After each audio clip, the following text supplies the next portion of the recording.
Bem, a filtração glomerular, ela é o processo que vai ocorrer a transferência dos solutos presentes no sangue para a formação da urina e também a água. Para que isso aconteça, é preciso que os solutos passem através dos capilares glomerulares para que ocorra a formação da urina. Bom, essa filtração ela consiste num sistema de alta pressão que é fornecida pelo coração para a manutenção da pressão arterial, visto que, para que o sangue passe adequadamente e flua entre os vasos, é necessário que uma pressão seja exercida nesses vasos a fim de manter a passagem contínua do sangue em todos os vasos do organismo. Em especial, nós estamos dando ênfase aqui aos capilares glomerulares. Bem, para que essa pressão ela seja mantida e que seja ocorrida a filtração, é necessário que nós tenhamos a pressão hidrostática, que é a pressão que a água faz nos vasos para que ocorra o processo de filtração, a pressão coloide-osmótica, que é dada por algumas moléculas e íons presentes neste sangue, e também a pressão oncótica, que é dada pelas proteínas presentes no sangue. A partir da relação entre essas pressões, nós vamos ter o processo de filtração. Então, pessoal, vamos ver na maquete como que ocorre todo esse processo. E é importante para que a gente tenha um bom entendimento de como tudo se inicia. Então, vamos lá. Aqui, olha, nessa maquete, nós temos a arteríola aferente, que traz 100% do volume de sangue para ser filtrado. Esse sangue, ele é filtrado em torno de 20 vezes ao dia. Para que isso? Para que sejam removidas todas as excretas do subproduto do metabolismo e também para que seja mantida a homeostase em relação aos componentes ácidos serem excretados e as bases serem secretadas, ou seja, os ácidos em excesso são eliminados pela urina e as bases necessárias para manter o pH sanguíneo são reabsorvidos para o sangue para a manutenção desse pH. Então, vamos lá. Nós temos a entrada do sangue pela arteríola aferente. Dentro dos capilares, esse sangue se movimenta e 80% desse sangue volta e sai pela arteríola eferente. Apenas 20% do volume de sangue que passa aqui, ele é filtrado normalmente. Então, para a gente relembrar, isso aqui corresponde aos capilares glomerulares, que é filtrado para a cápsula de Bowman e, consequentemente, ele vai passando até os túbulos, ok? Então, o que acontece? Durante essa passagem, ocorre a formação do ultrafiltrado, onde, a partir desse ultrafiltrado, vai ocorrer inúmeros processos que nós vamos estudar no decorrer dessa aula, para que esse ultrafiltrado se transforme em urina, fazendo com que seja reabsorvido para o sangue as substâncias que são necessárias para a manutenção da homeostase e também serem excretados as substâncias que não são necessárias para o organismo. Então, dessa forma, quando esse sangue passa e sai pela arteríola eferente, vai ocorrer a formação dos capilares que nós vamos chamar de capilares peritubulares. Por que eles são chamados assim? Porque eles vão passando, como vocês podem ver, ao longo dos túbulos renais, justamente para fazer esse processo de reabsorção do que é necessário e secreção também de algumas substâncias que passam diretamente e não são filtradas aqui para dentro do lúmen do túbulo, ok?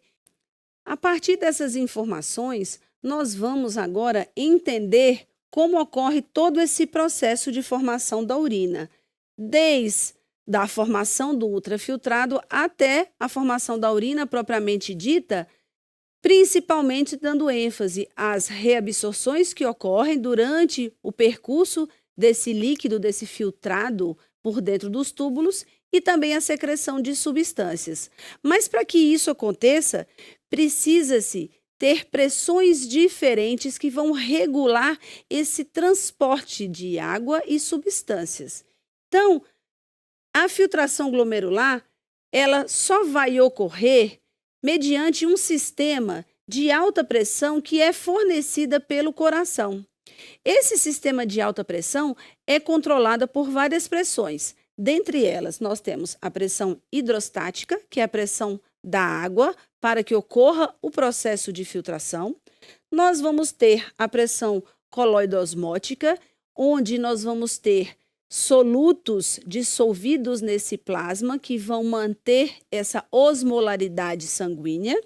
E nós temos também a pressão oncótica, que é feita pelas proteínas, onde também vai ajudar na manutenção dessa osmolaridade. Para a gente entender um pouco como que ocorre essa regulação, vamos voltar aqui em uma maquete para que a gente entenda as diferenças de pressões para que possa ocorrer todo o processo de filtração. Então, vamos lá. Esquematicamente aqui representado, nós temos o pH como pressão hidrostática, nós temos o PO como pressão oncótica e o PCO como pressão coloidosmótica. Então, como vocês podem perceber, a pressão hidrostática ela é maior dentro do glomérulo e essa pressão ela vai influenciar na passagem de água para dentro dos túbulos, como também as pressões oncóticas e coloidosmóticas, como elas estão diminuídas, elas facilitam essa filtração de água e de pequenas partículas, onde esse primeiro filtrado ele é semelhante ao plasma, com exceção das proteínas e da glicose. O restante é semelhante em relação à sua composição.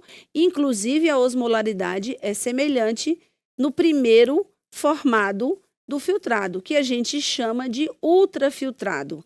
A partir daí, ele vai seguindo por uma pressão resultante que, dentro dos túbulos, vai modificando essa pressão, principalmente pela reabsorção de água, onde nós vamos estudar um pouquinho mais na frente, para que ocorra a reabsorção desses solutos dissolvidos aqui nesse primeiro ultrafiltrado para os capilares peritubulares, como também os solutos que não foram filtrados aqui e passaram diretamente para os capilares sejam secretados dos capilares para os túbulos. Então, a partir desses conhecimentos, nós vamos entender todo o processo de formação da urina. E a partir daí, nós vamos entender a responsabilidade do rim em manter a homeostase. Então, como que ocorre a formação do filtrado? Nós falamos que existem as pressões que vão ajudar nessa filtração, mas existem características das membranas do endotélio desses vasos que permitem ou não a passagem de certas substâncias. Então, para que ocorra a formação do filtrado, existe uma barreira de filtração glomerular, que é composta por 3 elementos básicos, que são eles: as células endoteliais do próprio vaso, temos a membrana glomerular basal, que vai envolver o endotélio do glomérulo, e também nós vamos ter os podócitos, também conhecido como pedicelos, que esses, como a gente está vendo aqui na imagem, eles vão envolver de forma entrelaçada, tá? Todo o vaso sanguíneo. E é importante a gente observar aqui nessa imagem, pessoal, o tipo de fenestra que nós temos, tá? E aqui a gente tem uma imagem maior dos vasos sanguíneos. Essas fenestras, elas permitem apenas a filtração de pequenas moléculas. moléculas de baixo peso molecular, normalmente em torno aí, no máximo, de 70 mil Daltons. Isso faz com que esses vasos não permitam que as células presentes dentro do sangue, como plaquetas, eritrócitos e glóbulos brancos ou leucócitos, passem para esse filtrado. Então, apenas substâncias dissolvidas no plasma e a água é que vão ser permitidas de passar nessas fenestras e também nos pedicelos, dentro dos prolongamentos aqui, para facilitar também como se fosse um processo de filtragem dessas substâncias. A partir dessas informações, nós vamos conhecer a natureza do filtrado, ou seja, as substâncias que compõem esse primeiro filtrado glomerular, que, como eu falei para vocês, é semelhante ao sangue, com exceção da quantidade de proteínas e glicose. Então, a partir daí, para que as substâncias passem por essas fenestrações que eu acabei de explicar para vocês e componham esse filtrado, elas têm que ter peso molecular inferior a 5.000 Daltons. E tudo o que tiver peso maior que isso vai tender a ficar retido nessas barreiras, tá? Em relação às cargas elétricas dos íons, algumas estruturas com carga negativa, principalmente as proteínas, e é exatamente por isso que elas não passam nesse filtrado, elas são retidas, porque elas são repelidas devido à conformação elétrica negativa que nós vamos ter aqui dentro, ok? E também os íons com carga positiva, eles são incluídos no filtrado porque eles são passados livremente, visto que a carga elétrica no seu interior, ela é negativa. Então, eles são facilmente filtrados. Aí você pode pensar assim, então se eles são filtrados, eles vão ser todos excretados? Não, é por isso que nós precisamos entender todo o processo de formação da urina, porque num determinado momento, a maioria desses íons vão ser reabsorvidos para o sangue, porque se eles não fossem absorvidos, ia ocorrer uma diferença do pH, uma diferença de osmolaridade sérica, e aí ia se desestruturar toda a homeostase do organismo. Bom, vamos começar falando sobre as proteínas. A filtração é restrita, como eu falei para vocês, a moléculas acima de 70.000 Daltons, e a albumina, ela não tem esse peso molecular, ela tem 69.000 Daltons. Então, o que vai acontecer com a albumina? Ela vai ser filtrada em torno apenas de 0,2 a 0,3% para o filtrado. E isso é uma quantidade insignificante. Já a hemoglobina, ela possui 68.000 Daltons. Ela, se estiver na forma livre, ou seja, caso ocorra hemólise e a hemoglobina estiver livre no plasma, ela pode ser passada para o filtrado, em média, em 5%. Porque ela é um pouco menor do que a barreira permite. Então, em torno de 5% da hemoglobina livre pode ser levada para a urina e muitas vezes, quando isso acontece, a coloração dessa urina muda e através de alguns exames, nós vamos perceber um estado que a gente vai chamar de hemoglobinúria, que é a presença de hemoglobina na urina. Bom, vamos falar um pouco sobre os íons, tá? Então, o sódio, ele é livremente filtrado. Por quê? Lembra que nós acabamos de falar para vocês? Substâncias com cargas positivas, que nem a gente está falando aqui, ó, é livremente filtrado, porque todo o seu interior é negativo. E o que vai acontecer? Normalmente, a quantidade em miliequivalentes por litro de sangue do sódio na corrente sanguínea é em torno de 140. Quando ele passa livremente nesse filtrado, ele passa, em média, 134 miliequivalentes por litro. E o que vai acontecer? Vai se ter um fluxo resultante muito inferior plasmático em relação ao filtrado. Por causa disso, mais na frente, quando ele estiver passando pelos túbulos, ele vai ser quase que totalmente absorvido e uma pequena porção dele é que é excretado na urina. Já os íons cloro ou cloreto, apesar dele ter carga negativa, ele também é livremente filtrado. Por quê? Pelo seu tamanho. E ele consegue passar por essas fenestrações livremente. E da mesma forma que o sódio, ele também, no caminho durante o percurso dos túbulos, ele também é quase que 100% reabsorvido. Por fim, nós vamos falar um pouco sobre o cálcio. O cálcio também é um elemento positivo, ele é um íon positivo, e ele também vai passar de forma livre, tá? Por entre as fenestras dos vasos, e ele também vai ter um fluxo resultante com uma pequena diferença entre o plasma e os túbulos renais. Então, uma fração muito pequena de cálcio é excretada.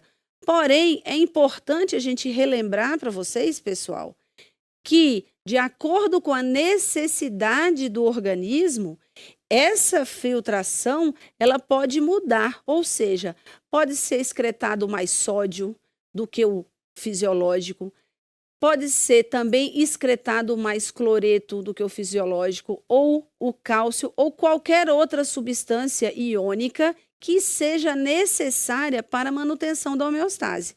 Então, para a gente entender como que ocorre todo esse processo, nós vamos voltar aqui na maquete para eu mostrar para vocês e a gente finalizar ela sobre o volume desse filtrado. Então, nós falamos anteriormente que 80% do sangue é filtrado e apenas 20% desse volume segue adiante pelos túbulos. A partir daí, existe a parte onde vai ocorrer justamente todos esses processos de reabsorção dessas substâncias e mais ou menos em torno de 19% desse líquido é reabsorvido.